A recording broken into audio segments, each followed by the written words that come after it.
welcome to Business Daily on Trust TV. I am Chamun Dabeng. Let's talk numbers. Let's take a look at the market this morning.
You're welcome back, and once again, my name is Chamon Dabeng.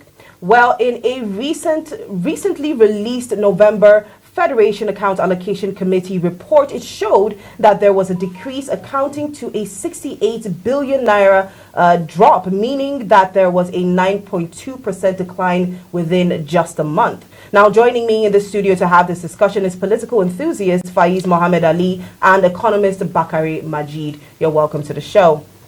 It's a pleasure. Thank you. All right. So, looking at the trends of the past, the FAAC trends, what do you think? Is it much of a shocker that we are actually at this point that we've gotten such a decline within just 1 month? Yeah, it's no shock, basically, because the world economy, particularly with Omicron, experienced a little bit of a dip.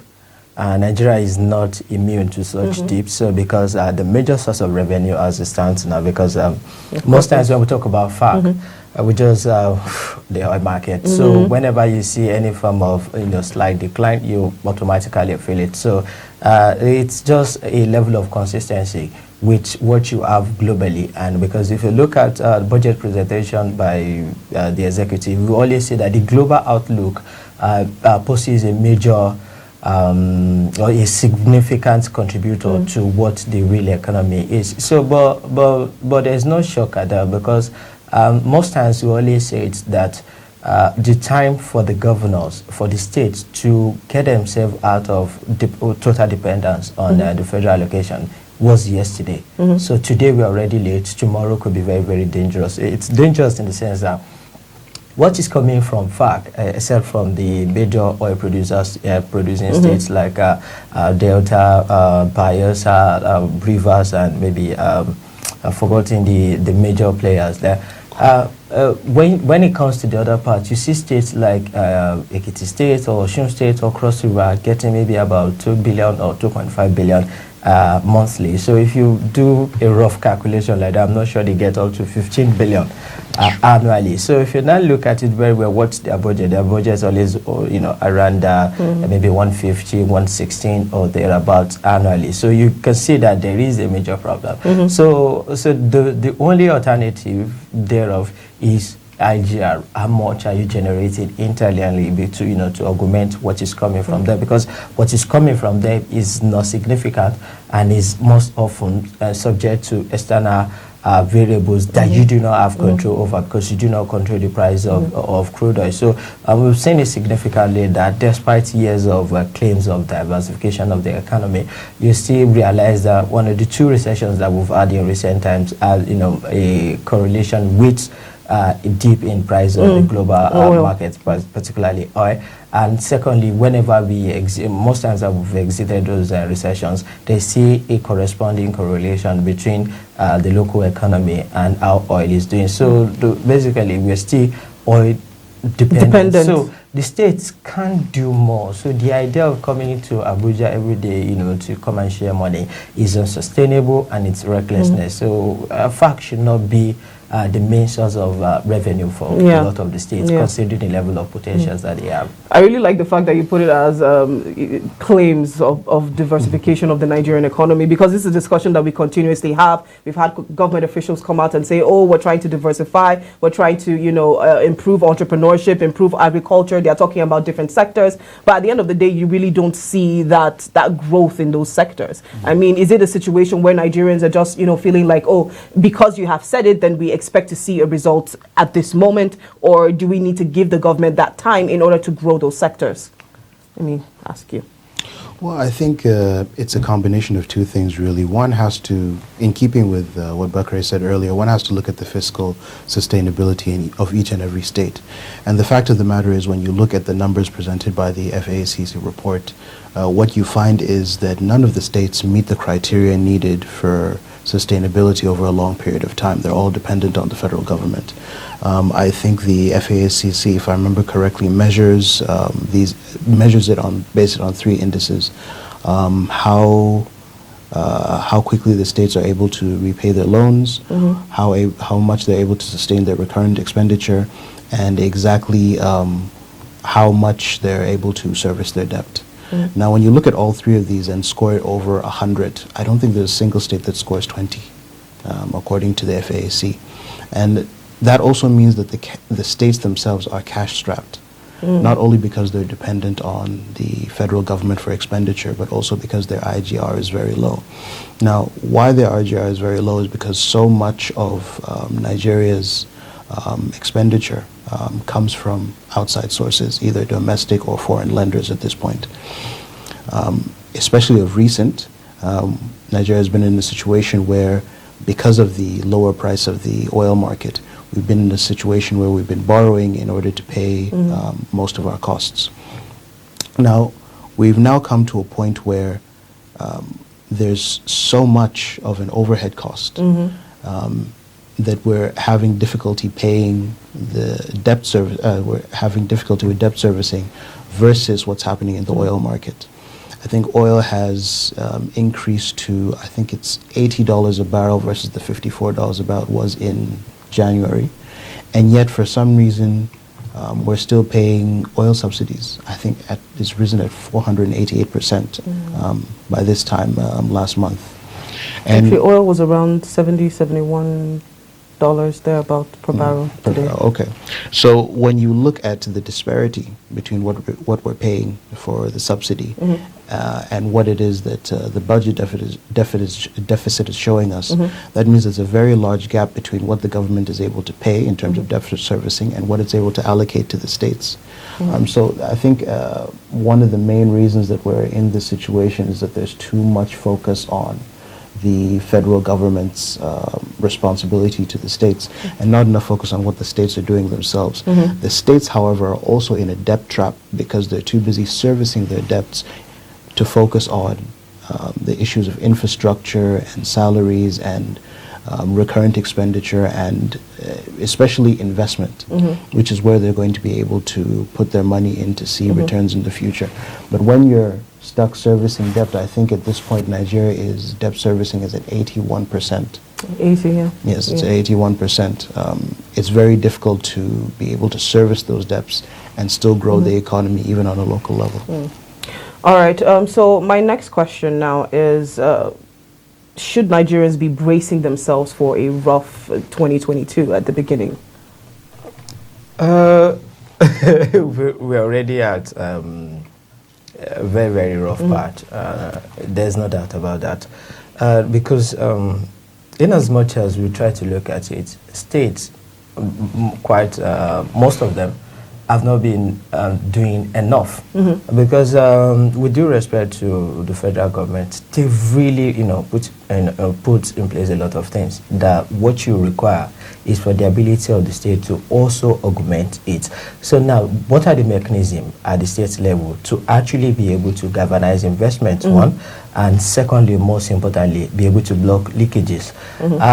For quite a number of states, for the past couple of years, Kwara State, Kaduna State, Osun State, and the rest, they've been able to put in place structure that will allow them to increase their internally generated revenue to a large extent. But there is a danger to it, because most times if you do not increase your productivity level and you keep on tapping out money out of that source, you're going to create this incentive that people start looking and say, why should I be working a lot when some local government boys will just come and keep on asking for money, and you have question of double taxations at those states level. So basically there are issues.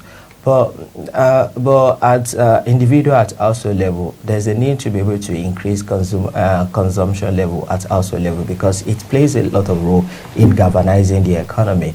Because when our consumers don't buy much, what would not be the incentive for the producers to actually produce more? But overall, there is a need for states to increase the level of social welfare. I'm not saying giving out handouts to households. So how do like you? that. Because when we talk about social welfare, it's usually a money issue. Access to healthcare. Okay. If I have insurance, I know that whatever salary you are paying me, and I'm staying in a place like Osun or Kwara State where I'm being paid 37,000 naira or thereabout as a teacher, if I'm not going to have to remove a large chunk of that money to pay for healthcare whenever I have malaria or so like that, that means in the month I can actually use a lot of this money to sustain myself. If you have fair housing policy that allows teachers and the rest like that to access housing loan and the rest like that at a very very sustainable rate, then that means they are not paying huge part of that salary on these things. So when you remove all these things, you've created enough room for consumers to now be able to spend part of their disposable income on things that they need. And at the same time, the persons who is selling rice, who is selling whatever within that locality, who have more incentive to buy more. So all in all, there is a multiplier effect that comes with this kind of linkages within the economy, between the household, the industry, and the government as a tax collector and everybody. So when you create such environment, automatically there is no magic around it. It just creates that level of boom. And when you have that level of boom at the federal level too, where you have FAAC, they will generate more money, and automatically they will share some of this money back to the state again, because at VAT, the state government enjoy more from VAT. They take about 50% of VAT sharing, while local government takes about 35%. So imagine if on the long run we're not able to increase the VAT capacity, and VAT is all dependent on what you are buying, because it's more or less like a sales tax. So and if I may put your mind to it, yesterday the House of Representatives passed NCC budget, and while I was going through the report of the committee, it was striking that one of the major sources of revenue for the NCC for this year, for the projected 2022, is spectrum license. They are going to be getting about 400 or thereabout, but it was a big leap considering that last year it was about 36 billion that they were expecting from spectrum license, but this year now they have over 400 or thereabout. So NCC's revenue for 2022 is expected to be about 600 and something thereabout, 633 if my mind can serve me right. And after their own budget, they will still be pulling back about 480 something or thereabout back to the federation account. So it tells you like that there are more aside oil. There is the telecommunication sector, there is the agro sector, that when you invest in it, and we're not saying go and start building farms and the rest like that. What you need is to build access roads to those farms, create storage and processing facility around those nucleus of farm, create new farm settlements so that people can actually not need to necessarily move over to places, but you can build settlements that people. It was done in the Western region back in Awolowo's period, where a lot of new farm settlements were created, and automatically, what does it mean? So when you are building some of these ideas too, you now support it with industrial parks and things like that, and say, okay, we've built roads, we've built everything, we've even built these parks. Guys, come in, bring in your money, and we also have schools who are focusing on the technical aspect of it, because today, I'm not sure we need more lawyers than we need more good bricklayers. We need more artisans. So build those schools to support this and say, Mr. So and so as an industrialist, if you're able to build this factory, we have a school that can guarantee you maybe 200 or 300 technicians who can support whatever you're doing. Those are the kind of environments that we're talking about. When you create this environment like this, for that kind of business, automatically investors will have reason, because no matter, I saw some governors going to Madrid, going to a lot of places in the name of looking for FDI.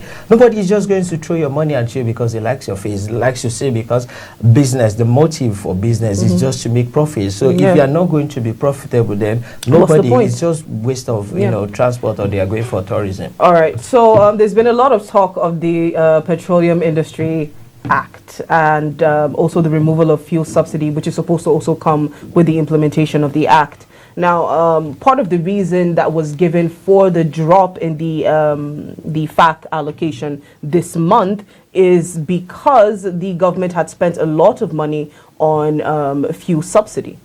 Now, if this is actually, the PIA is actually implemented and fuel subsidy is actually removed, is this going to actually make a difference? And, is it going to make a difference? Let's just edit there. I think the biggest issue that we're having, especially when it concerns the fuel subsidy, is the simple fact that the government has been reluctant either to regulate the downstream sector or to interfere in regulating the price of fuel. They've decided to let free market forces take reign. And that's understandable, considering the revenue streams that the government is currently dealing with. However, that means that inflation increases at a continuous rate. And so what the PIA is going to do moving forward is hopefully regulate the downstream sector, which so far the government has been reluctant to do. But that does mean that over the next couple of months, we are going to see an increase in prices. It's something that we've already started to see. I think the price of a canister of gas is 10,200 or so as of today. The price of food has increased by some 13% over the last 2 months. Yeah. I believe most of that has to do with low harvests or the difficulty in gaining harvests, but that also has to do with consumers scarcity and consumers being a little more choice here with their with how they spend their money. But generally speaking, I do think over the next couple of months, especially heading into early 22, we are going to see an increase in several prices. Hopefully later in the year, we might see a downward trend when it comes to inflation once prices have stabilized. Okay. What do you think? Is it going to make a difference? It is, but in my own opinion, it's like two-way streets. There are going to be some positives to it, and there are still going to be a lot of negatives to it. What, as a person, I'm always concerned about is, it's not a problem. I don't have a problem with risk. I have a problem with uncertainty. And over the years, what government has been doing in that particular sector is not to be certain and not to be decisive, because there are a lot of political consequences for that particular sectors. The governors, want the money. That's all they care about. They just want, because if you look at, because of subsidy, NNPC has not been able to remit a lot to the federal allocation. So the governor looks at it and says, okay, if you're paying about 400 or so billion, but I don't know exactly, they do the calculation and say, if we had gotten this is billions, this is what it could mean for us. So that is what the governors are looking about. But the federal government is looking at consequences of Nigerians actually buying petrol at maybe 320 or thereabouts. So you can see that what the governors want and what the central government wants are two at variance, and one has to look at it from the angle of consequences, because most of the economy is still over centralized. The question around fiscal policy are mainly at the purview of the federal government. Yeah. So the federal government has a very, very big concern for itself, because I could remember Milikeri, the GMD of NNPC, was talking about that they had plans to actually totally remove fuel subsidy, but the COVID and a lot of other things and the role of the union force them to actually retain them not to take that decisive action. But either way, what we need is decisiveness, and that is met with good policy.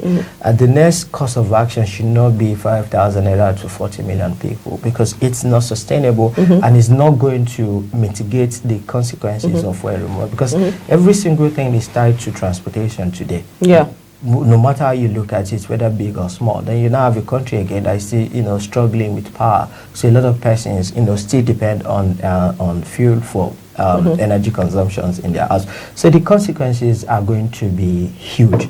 The other part of it is that we are hoping that on the long run, perhaps maybe when Dangote refinery comes on board, it will now be able to mitigate the aspect of foreign exchange. So okay, we say, okay, after all, we're buying this at. So there are still a lot of conversations. So no matter how you look at it, it's a conversation that is going to be ongoing, because the consequences, like I say, are going to be there, and the opportunities that are going to be there are going to be huge. So it now depends on how the government decides to manage things. And what makes it difficult is that 2022 is going to be election year.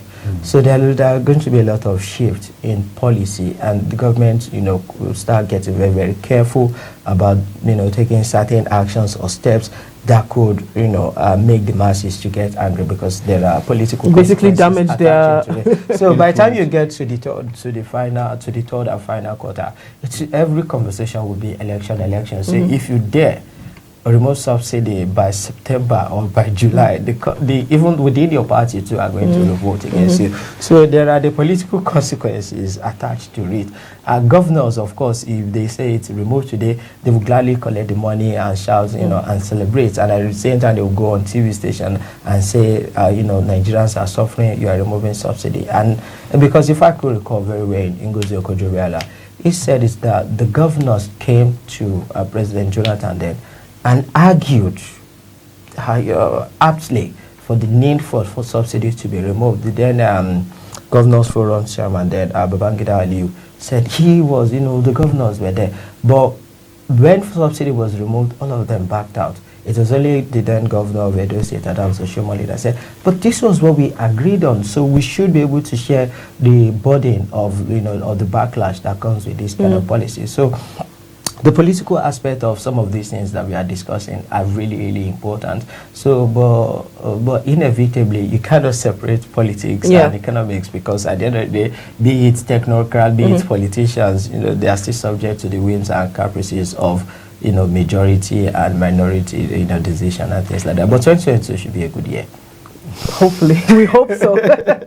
We sincerely hope so, because as it is, there's been a lot of struggle. Cost of living has really gone up, and a lot of Nigerians out there are struggling to just keep up with their, their day-to-day lives. So hopefully, with whatever policies that will be implemented, it will help to make the Nigerian life better. But anyway, we've come to the end of our show for today, and I would like to thank my guests in the studio. Thank you so much, Faiz and Bakari, for being a part of the show. And to all our viewers out there, thank you so much for watching. Please do not forget to follow us on all social media platforms. You can find us on YouTube, Instagram, and Facebook. Just look us up at Trust TV News. You definitely find us there. Well, once again, my name is Chamun Dabeng. Come back again for more Business Daily. Let's talk numbers.